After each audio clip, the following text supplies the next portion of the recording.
Chapter 41, Kaylee. I'm glad to have Sarah with me when I get to Lynn's house. Drew seemed back to normal this morning, so I'm hoping that means he has completely forgiven me for my harsh words yesterday. He told me fifth quarter went well, even if he thinks Lynn might be friend-zoning him. Now I have to deal with having girl time with perfect Lynn and her perfect mother. I need to keep my tongue in check because I don't want to cause any problems for or with Drew. On top of everything else, Mary wasn't home again last night. There were more dishes in the sink and evidence that she'd come home at some point during the day, so she hadn't entirely run off. Sarah leads the way into the Kingston's house like she's comfortable here despite only being here the day before. Xander is in the living room with Carter, Drew, and Daniel. He tells us that Lynn and Amelia are upstairs in Lynn's room and Callie has just headed up. When we walk in, Lynn's room is mostly what I'd have expected. NBA and WNBA posters on the royal blue walls, a silver bookshelf full of books and topped with trophies, a queen-size bed with a royal blue comforter. It looks like school spirit threw up in her bedroom. Everything seems to be neat, tidy, and in its place. What I hadn't expected is the vanity full of makeup and hairstyling products. Maybe her natural, I woke up looking this amazing look isn't as natural as she makes it seem. Amelia is sitting in the blue plush chair in the corner of the room. She plays flute, so I've seen her at band, but I haven't ever talked to her before.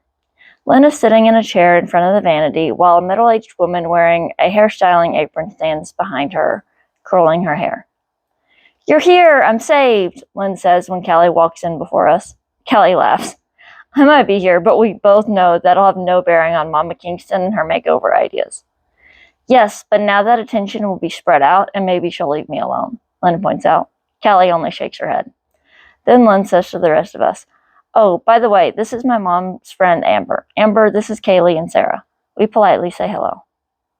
Whoa! Sarah walks up to the wall that's behind the bookshelf. "Kaylee, do you see this?" I follow her and look at the wall on the other side of the bookshelf. It's a signed band poster from our last night. Above it is a framed picture of Lynn with Trevor, Tim, and Matt. I stare dumbly at the picture and poster as my brain tries to make sense of this information. Lynn is a fan of my favorite band. Lynn has gotten to meet them. I'm shocked because I had assumed Lynn would have crap taste in music and like the top 40s music. I'm jealous because my parents would never take me to one of their concerts, and I can't go on my own until I'm 18. Around it are several other signed posters from bands like I Prevail, We Came as Romans, and Citizen Shoulder. "Oh, that's our last night. I went to their concert last year," Lynn says, as if that's why I'm staring at the photo. I know who they are. They're my favorite band. The band Sarah and I play in started out as an Our Last Night cover band. I gesture to Sarah as I talk. Then I ask Lynn, "The only other people I know who've heard their music are the people I've made listen to their music. How do you know who they are?" "My mom loves their music. I was raised on it. How did you discover them?" "I heard their cover of Heavy by Linkin Park on YouTube.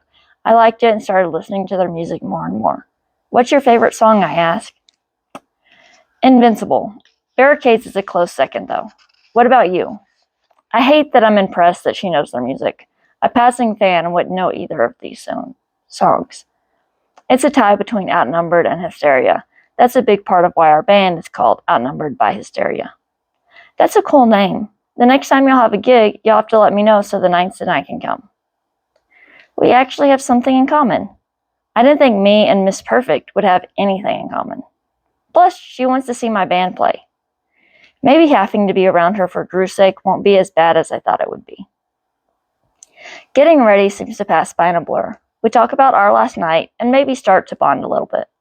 Amber leaves after helping each of us fix our hair. Lynn's mom has been in and out the entire time. We're all dressed and ready and putting the final touches on her makeup. "So, who's Colton taking to the dance?" Sarah asks. Discretion has never been her strong suit. "Officially no one, but I'm sure he has a girl he's planning to meet up with at the dance," Lynn rolls her eyes.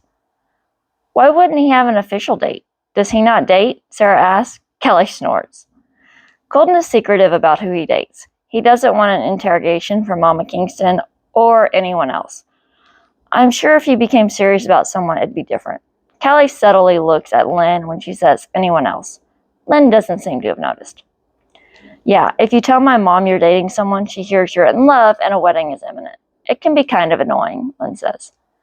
So then, why do you always tell your mom who you're dating? Amelia asks. She's been so quiet this whole time, I forgot she was here.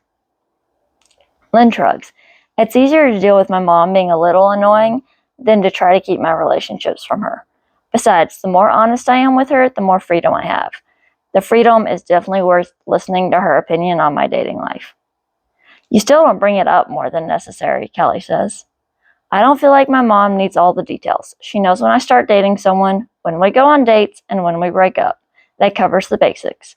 Anything more than that lengthens the conversation when the relationship ends.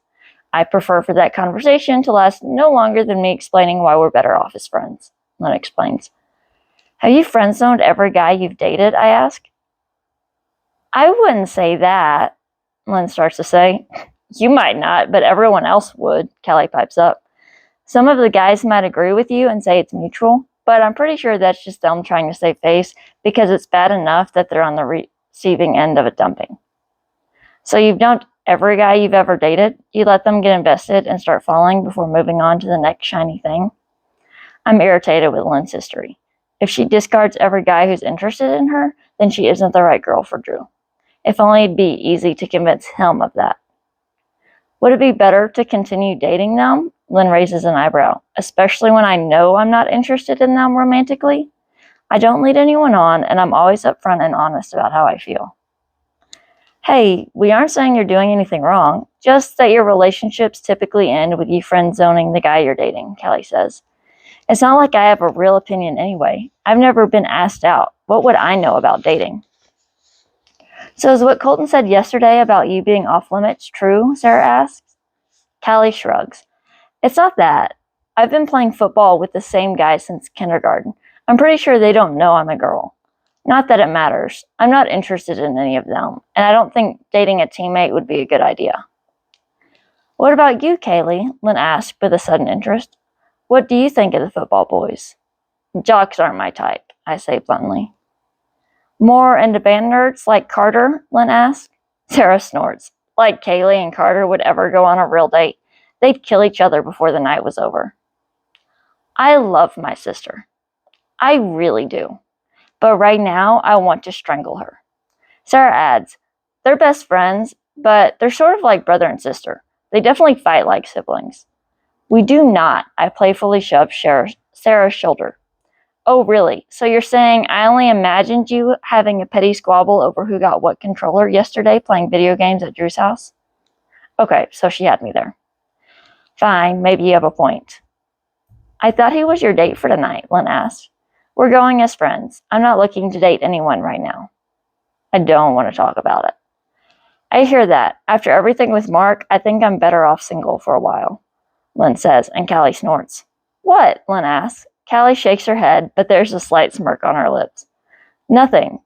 I've heard that before and know how long that usually lasts. But, more power to you if you actually manage to stay single for a bit. Lynn sticks her tongue out at Callie, but doesn't argue.